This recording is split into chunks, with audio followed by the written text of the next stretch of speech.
Tak warai ya dadi wong alim. Kempung malam piro? Malam 22. Selikur. 22 selikur. Piro? Yes. Yes.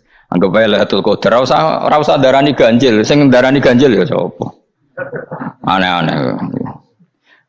Lailatul Qadar ya mulai tanggal 1 Ramadan. Malah ulama sedarani mulai ruwah. Iso wis ke ruwah wingi. Wong kula sering to Lailatul Qadar kadang mulut, kadang Dzulhijjah. Kula kan jenisnya on time. Kaya wong melarat, dene dhuwit pendak entuk THR. Nah wong marang pangeran ya sawal selo besar ya entuk napa? Lailatul Qadar. Mergo Lailatul Qadar iku malam diturunane Quran. Quran itu turun Ramadan tok apa tau Sawal ya tau? Sawal ya tau, Dzulhijjah tau. Dzulhijjah tau. Bolak-balik al-yauma akmaltu lakum turun to bulan apa? Dzulhijjah. Kowe mari amatir, itu angel terus. Sing darane Lailatul Qadar iku malam diturunne Quran. Quran turune iku piro? Ya macam-macam, ra Ramadan nggih bolak. Lah tapi ana kelas-kelas premium, ana kelas umum, kelas umum wis pokoke Ramadan. Sing ganjil, ganjilnya dipilih salah sitok. Dadi iku pembatasan napa? Nah, Quran dhewe turun coba surat paling terkenal, ayat paling terkenal al-yauma akmaltu lakum turun tanggal piro? Tanggal 9 Arafah Dzulhijjah haji wada. Padahal ta'rif Lailatul Qadar apa unzila fihil Quran. Ya tapi ilmu ini mari debat biasa. Semume wong ora takoki wong Gus nuzul Quran tanggal piro 17. Lailatul Qadar tanggal 21. Ya jare nuzulul Quran yo pas Lailatul Qadar. Wong-wong lak muni bingung no wong. Nah aku sih ra bingung. Lho kowe ora tau mikir jajal. Nuzulul Quran sing resmi ning kitab-kitab tanggal piro? 17. Lailatul Qadar tanggal. Padahal Lailatul Qadar disifati apa? Malam turune. Roan, nek ora tau bingung ngono. Wong ana kadang ngirim wong goblok, wong kok ayeme ngono. Iki ora tau mikir. Aku men goblok-goblok. Dadi ana ilmu paradok barang ya tenang, ya santai. Padahal ya tak bedheki ya nuzul Qur'ane tanggal piro sing resmi cara kitab-kitab. 17 Ramadan. Lailatul Qadar sing resmi 21 nganti 29. Terus Lailatul Qadar iku wulan apa? Wulan diturunkannya Al-Qur'an. Berarti tanggal piro? Bocah dijak pinter kurang. Ya kan inna anzalnahu fi lailatul qadar. Saya tak tahu. Nuzul Quran tanggal piro? 17. Lailatul Qadar. Seliko. Terus Lailatul Qadar ku malam diturunkannya Al-Qur'an turun tanggal 17. Berarti Lailatul Qadar tanggal ada dik. Ora tau iskal yo gumen mbek wong-wong. Ya kok penak wae. Mulai dadi wong alim loro, Kang ora usah mari iskal. Ngatuk ditung bodho penas. Pokoke nuzul Quran tanggal piro Kang? 17. Lailatul Qadar selikur. Lha jare Lailatul Qadar pulang tujune Quran kok beda tanggale. Kan gak tau ge mikir. Alhamdulillah. Tanggalan. Lailatul Qadar tanggal piro? Saiki pinter. Tanggal piro, Bos? 17 berarti sekliwat. Jadi ilmu itu kabeh bingung no kan. Ya biasa bingung. Mulane yang bodoh barokah. Barokah. Barokah. Kula cara ora dipilih pangeran nggih milih dadi wong bodoh, tapi wong pangeran milih kula dadi wong pinter dadi tak syukuri wae. Tapi kadang kula iri, wong bodoh ku iri. Modele penak urip ngono. Santai. Ya saiki ya Lailatul Qadar iku sifate apa? Inna anzalnahu fi lailatul. Normale kan ainu nuzulil Quran yo ainu Lailatul Qadar. Berarti tanggal piro? Darawade lagi. Innalillahi wa inna ilaihi raji'un. Kita warai ilmu cara wong alim. Meskipun sampean boleh bantah siji yo kadang keterbatasan ilmu. Nomor loro hasud, bantah kan sebabnya macam-macam. Hasud, nomor 3 bantah gue kegiatan. Kayak wong kuliah nak agak kritis kan darani ra pinter. Jadi cocoklah ya kudu bantah. Engko khas-khasan cerdas apa?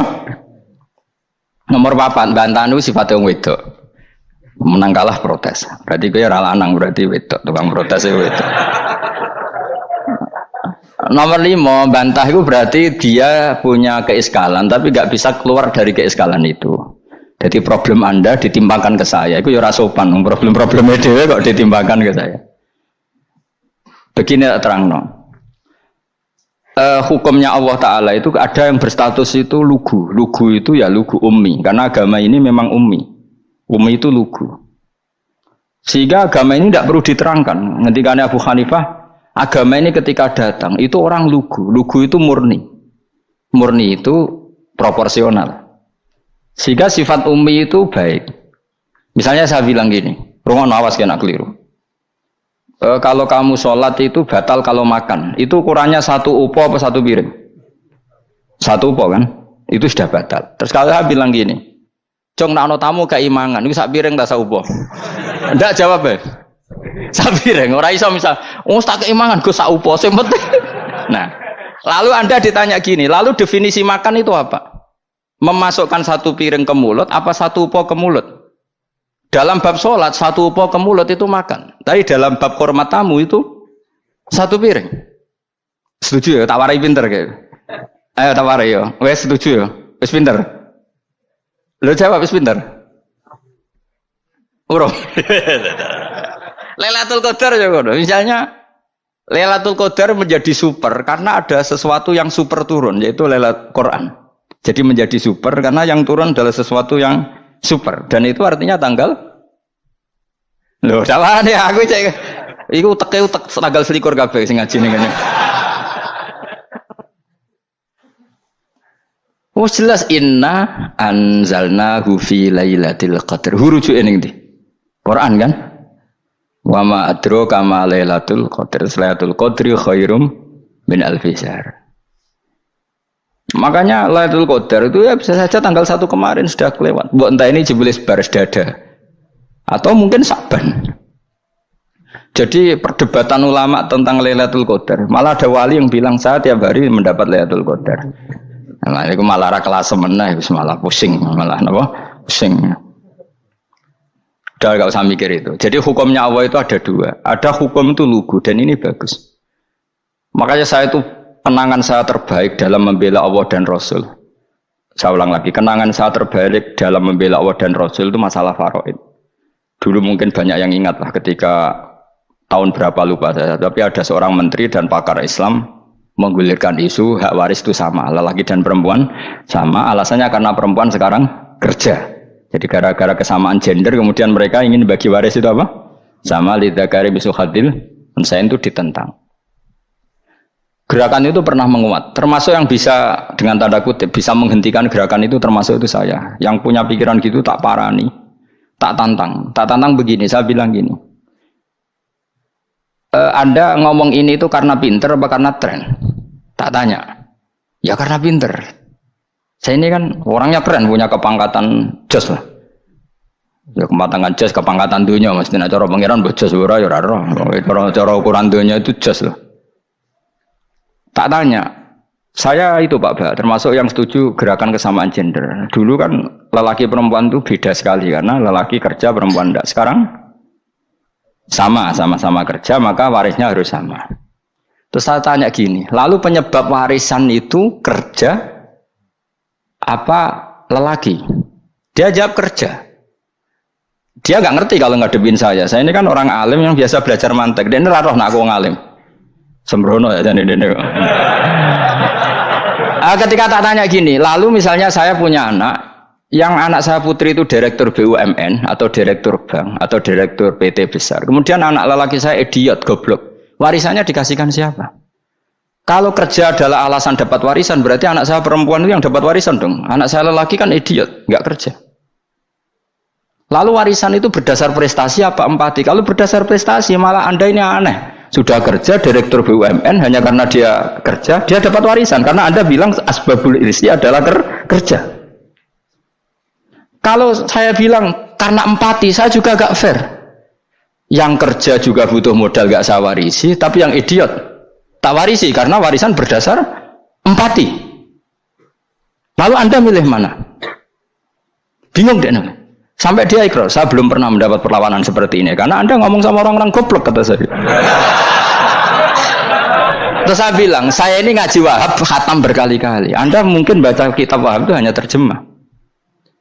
Maka menurut Islam yang menjadi hak waris itu sebabnya zukurah wal unasah, kelelakian menjadi dapat 2 bagian, keperempuanan menjadi 1 bagian, dan itu Islam tidak mau urusan dengan prestasi maupun empati, mujarrodul zukurah dan mujarrodul unusah. Sehingga dengan seperti ini tuh Islam nggak ribet. Coba kalau kamu pakai ilatul hukmi, pakai cara berpikir logika, malah ruwet. Karena tadi, kalau kesamaan gender itu karena perempuan kerja, lalu misalnya yang lelaki idiot misalnya atau pengangguran, warisan kamu kasihkan siapa? Kalau kerja itu menjadi alasan hukum, kamu kasihkan yang perempuan kan? Aneh enggak? Yang sudah kerja malah kamu kasih warisan yang nganggur? Enggak. Berarti berdasar prestasi atau berdasar empati. Kalau kamu dapat warisan, idiot dulu dong. Idiot dulu, goblok dulu, kecelakaan dulu, baru dapat warisan karena dapat empati. Yang sudah PNS nggak perlu dapat warisan karena sudah juga ruwet. Fikih seperti ini ruwet nggak? Ruwet. Nah, kata Imam Haromen gurunya Ghazali, agama itu kadang dinuna dinul ajais. Kita ikut yang lugu saja. Allah bilang lelaki dapat 2 bagian dari perempuan, ya lelaki ya yang punya alat kelamin, penis. Perempuan yang punya farji, ya sudah gitu aja, gak usah ruwet-ruwet. Kenapa begitu? Ya sudah seperti itu. Nanti lama-lama gini kalau diterusin. Ada seorang dokter fikih perempuan. Dia menguasai fikih sholat. Ruhin lanang tapi gak menguasai fikih sholat. Rohnya mau pesolatan misalnya. Lalu yang jadi imam siapa kalau berdasar prestasi? Perempuan dong, karena dia doktoral fikih sholat. Dia menguasai aneh-anehnya sholat. Ghoro ibu masaili sholat dia menguasai. Sementara Ruhin takoki sholat itu apa Ruhin? Pokoknya ini Gus ngadeg terus lugu. Terus ngadeg malih. Apa? Ada mulang. Nak salam ngalerin. Dia tahunya hanya itu dok. Lalu kalau nuruti imam sholat adalah yang terpandai dalam fikih sholat, tentu yang imami perempuan. Tapi agama ini tidak seperti itu. Pokoknya wong lanang imami. Wong beda. Jadi makanya kata Imam Haromen dinuna dinul ajais. Sampai Said Muhammad itu sering ngutip beliau gini kan, Allahumma imanan ka imanil ajais, ya Allah. Semoga iman saya menerima konsep engkau itu ka imanil ajais. Imannya wong wedok-wedok sing lugu. Ajis itu perempuan lugu yang sudah sepuh. Jadi misalnya ngukur anak seneng ya anak kono gedang goreng, ngekei duwe, ya lugu saja. Itu bagus.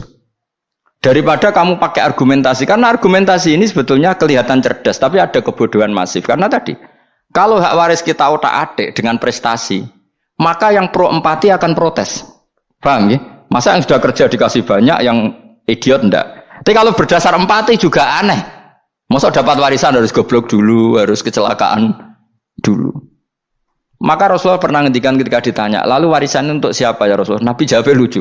Fali aula rojulin dakarin. Jadi Nabi sempat ngendikan kata rojul. Kemudian direvisi dakarin. Fali aula rojulin dakarin. Semua ulama ngendikan dakarin di sini adalah badal. Nabi ngendikan rojulin, kemudian Nabi ingat kalau rojul itu identik dengan lelaki dewasa, apa? Kemudian Nabi mengulang lagi zakarin, tidak harus dewasa, yang penting lelaki. Jadi meskipun baru lahir, kalau dalam keadaan baru lahir namanya apa? Kan zakarin kan? Belum bisa dikatakan rojul. Paham ya? Nabi ngulang 2 kali, fali aula rojulin zakarin. Ini penting saya utarakan supaya clear.